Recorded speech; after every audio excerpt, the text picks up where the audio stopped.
The Rush legacy is, beyond 45 years. And so, and today, we've got a new amp line coming from you. What made now the time for the Lurxst line of amplifiers? Well, it's been sort of a work in progress for the last few years. The Lerxst amps, it's a boutique amp, and they've been available, but we haven't really been so focused on the retail end of amplifiers. It was more meeting my requirements, building the amp.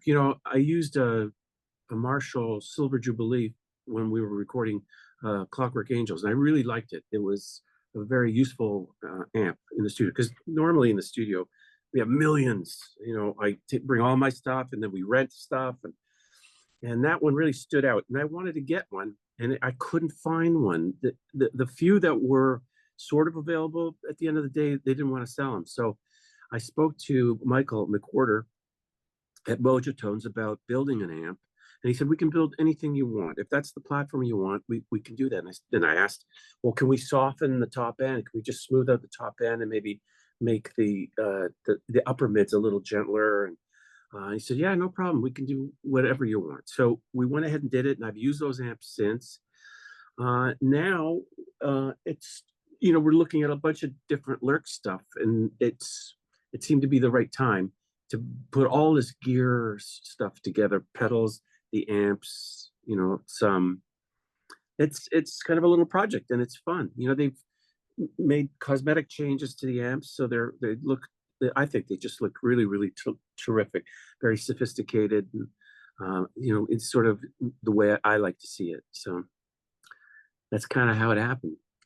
Yeah. Now, if we look back over the history of your amps, I guess the earliest days of Rush started out, as I understand it, with high watts and Marshalls, and then maybe in the 80s, I think you got into the Gallion Kruger stuff for a little bit, and then, of course, a very long time relationship with Hughes and Kettner.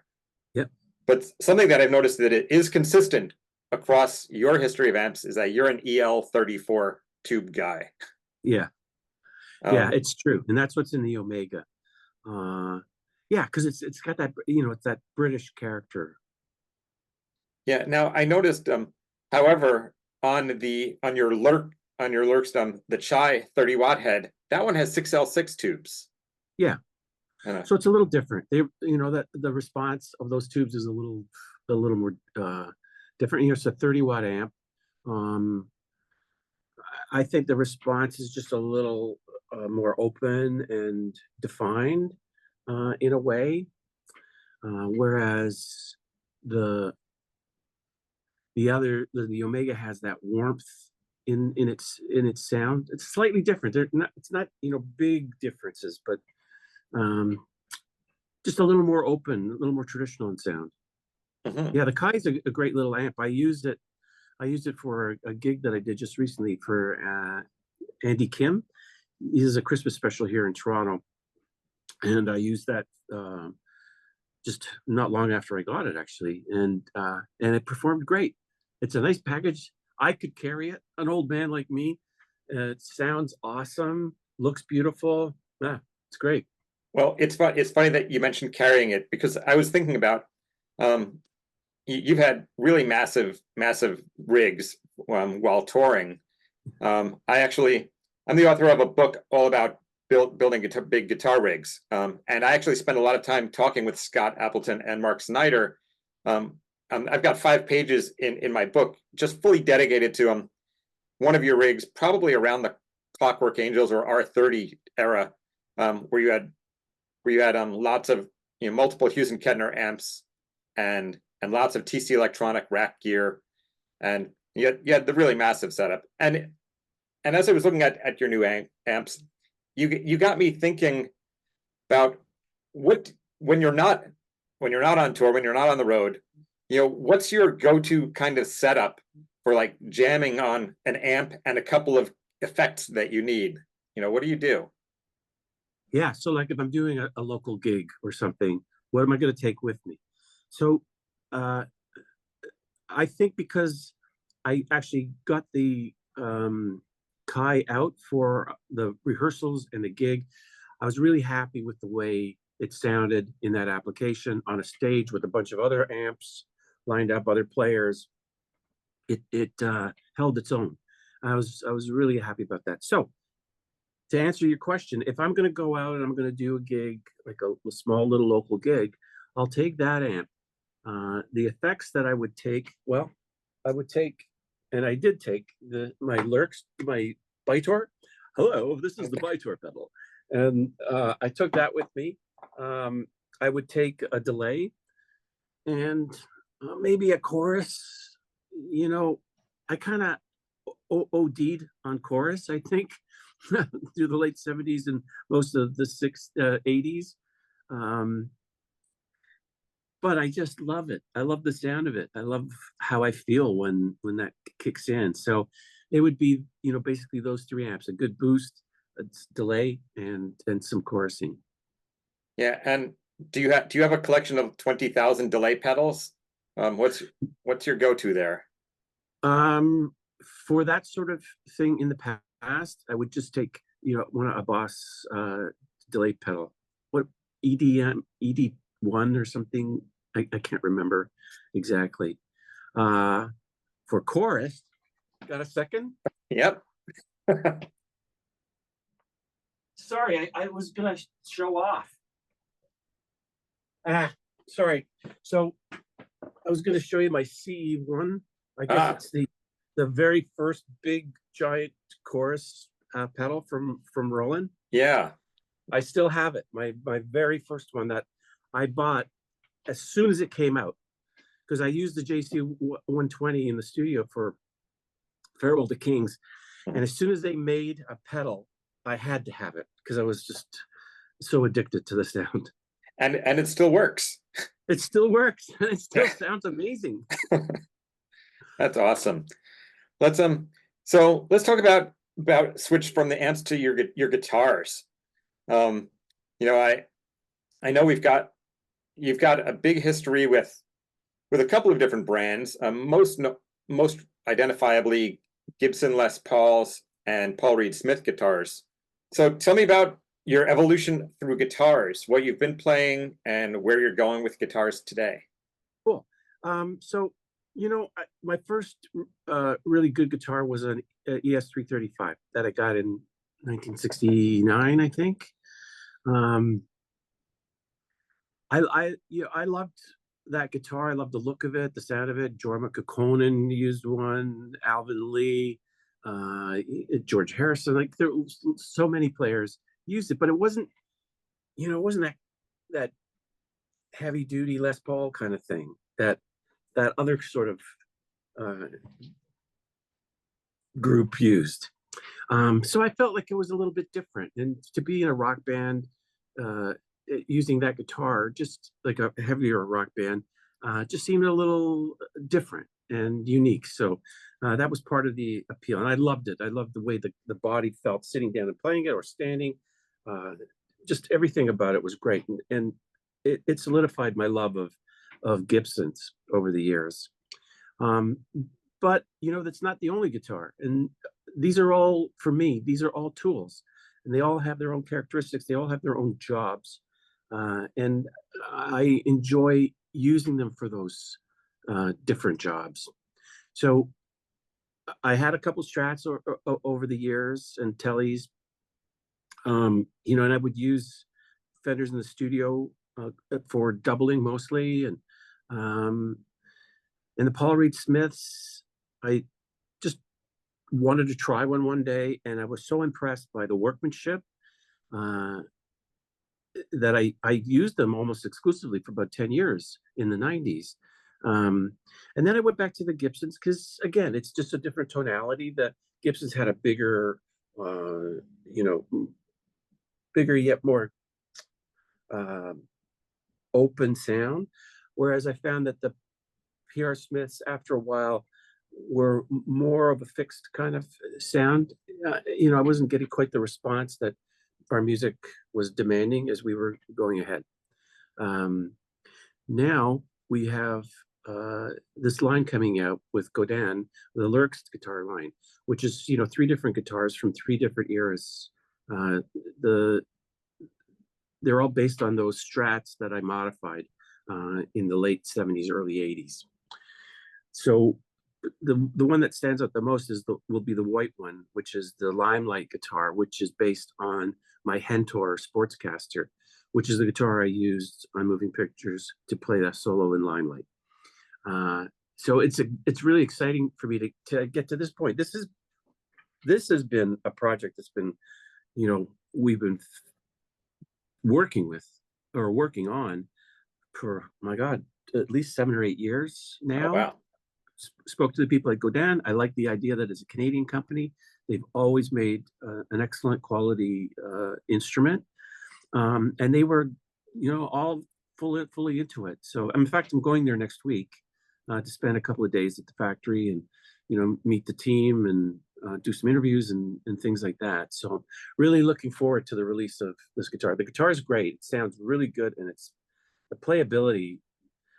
It's funny how, you know, a guitar has a body and a neck, but a neck can feel so different one guitar to the next, and even in the same models. But when you get outside of, you know, that model and look at a whole bunch, it's funny how some are not as easy to play as some others. And I just find that the necks on these Godins, I don't know what it is, but you feel so comfortable, you know, and your hand moves so freely on the neck. No finish on the back of the neck, and, you know, all of that stuff. So, you know, I like the idea of having the Lurxst product line, we'll say, but first and foremost, it has to be quality. It can't just be something that I put my name on and throw it out there and sell it. It's got to be something that I really stand by and I would absolutely use for myself. And that's what all of these things are. Yeah, it's funny because you know, I've been going to the NAMM show for many years where these big product launches happen, and hanging up on my wall in my studio was this. Oh, cool. Yeah. Yeah, the launch of your last signature guitar. Right. And yeah. I mean, that was something we spent 2 years developing that with Gibson. I mean, they're great to work with. That company has come such a long way, you know, since Sailor is at the helm. It's just, the wonderful people, really great to work with, very open about ideas and experimenting. So with that guitar, with the necessity I had was a good platform like the Les Paul. I wanted to get up higher, so they, you know, wanted to sculpt that connection at the body. I wanted a Floyd Rose on it. I wanted the piezo so that I could emulate an acoustic stand. Then I could blend them for some of our, you know, other material for Moving Pictures. And they were great all the way along. They were totally into it. And that model did really, really well. And then we reprised it with the Epiphone to make it something a little more affordable for, you know, for beginners and other players. But along the way, Epiphone became this amazing guitar company with a great history, but they stepped it up recently. And I mean, you probably know this. Their instruments are amazing now, considered, you know, what you're paying for them and the craftsmanship that goes into them. yeah, well, you know, we've both been playing instruments long enough to see that just the quality of guitars, especially imports at the lower end, have just become so remarkably, you know, advanced compared to, you know, 30 years ago. You know, it was junk and you would never go near it. But, you know, just manufacturing evolved over the years, and now it's, you know, there's a lot of great product at lower prices. You're absolutely right. Yeah. Yeah. And so the new Lurxst guitars, are those going to be Floyd Rose equipped Strats? So we're going to do 2 versions. There's a Floyd Rose version, and then there's a what's the it's just a straight through version with no locking nut. Uh, I they told me what. The Vega trim. Sorry. Ah, Just wanted that must be it. Yeah, yeah, I believe that's what it is. Yeah. Um, they sent a prototype of that, and it was remarkably stayed in tune fairly well. Um, that whole locking system on a Floyd Rose can be cumbersome. Once you go through it, you take the time to do it. It's great, and you get the fine tuners, and it's fantastic. But you just pick it up and go. Sometimes it can be an obstacle. So it's nice to have, the two. There are three different models. There's red, white, and black. We should have done blue, I guess. So, but the red one is the Grace, and that's based on the Grace Under Pressure Distant Early Warning video that we recorded. I used that red one with the mirrored pickguard. So it's kind of cool that we have, three different eras of that same guitar, and they're all custom built. The first one, the black one, I did the work on it. I routed it out when we were on tour in the dressing room, installed a humbucker, and I loved that combination of a humbucker and those single coil Strat pickups. Brilliant. Probably my favorite configuration. Nice. So let's move on to some of the more recent music you've been creating. I have to say the Envy of None record is a really beautiful sounding record. Yeah. And you've got just the ethereal tones that you have on that record are really fantastic. Can you there hasn't been a lot of talk about the record. Can you tell me a little bit about your guitar work on there? Yeah, so I agree with you. That's some of my favorite guitar work I've done in my whole career. What was so exciting for me was to approach guitar as not traditional, more as a conduit for creating tone and sound. Probably half the record where you think that's a keyboard playing, that's that guitar that I've manipulated. I've used a bunch of pedals and plugins and all kinds of stuff to really modify the sound, so it doesn't sound at all like a guitar. And that was exciting. I respond in a cinematic way to music. It's very visual to me, and when I hear something that inspires me, I like to kind of move in and wrap around it. And I had this beautiful dance with Maya and her vocals. We worked so well together. We kept updating guitar, vocal, guitar, vocal, guitar, vocal. I would pick up on her melody. She'd pick up on mine. So it was really a wonderful experience. Like I said, it's some of my favorite guitar playing on that record. And it is a very ethereal sounding, very rhythmic record. So I'm currently working on the next iteration of this project. So we released one song, but we have about 6 that we're working on right now. And I'm loving the material. It's definitely Envy of None, but it's stepped up a level, and there's some really, really cool stuff. I'm really looking forward to this one. It keeps me super busy and creative. Oh, well, that's great. And it's interesting because looking at the lineage of Rush music, there are a lot of different camps of fans that like different chapters of the Rush history more than others, and you'll always get the purists who are like the earliest version of every classic band that had a long career. The early stuff is great, and everything else, just sucks to them. Yeah. But for me, growing up as a teen in the '80s, for me, the Rush trifecta, as it were Power Windows, Hold Your Fire, and Presto, which can get to some really great heated arguments on social media, as you can imagine. But what I loved in particular during that chapter of Rush was the way you found this balance between being able to have big keyboards and big guitars. And then, of course, Rush became much more just guitar focused in sort of what I'll consider, say, the third chapter sonically. And so it's interesting to hear you go back to to this other work, which is very keyboard, synth textural. I don't know. Yeah, well, it's not Rush, so Right.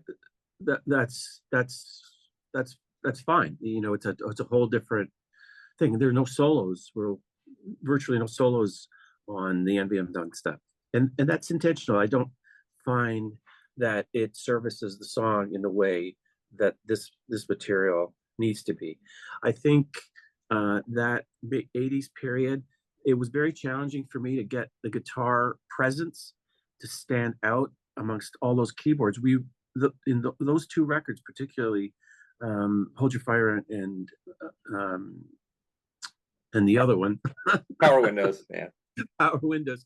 The keyboards were recorded before guitars were, which was unusual. It's not the way we worked in the past. And they were so dense. There was so much going on in the keyboard world that playing a 335 or even a Les Paul just wasn't going to cut it. And that's when I made the switch to those signature guitars with the active single coil pickups, because they were bright and clear and they could sit on top of this very dense mid frequency kind of mess. Yeah. No, not mess, but presence.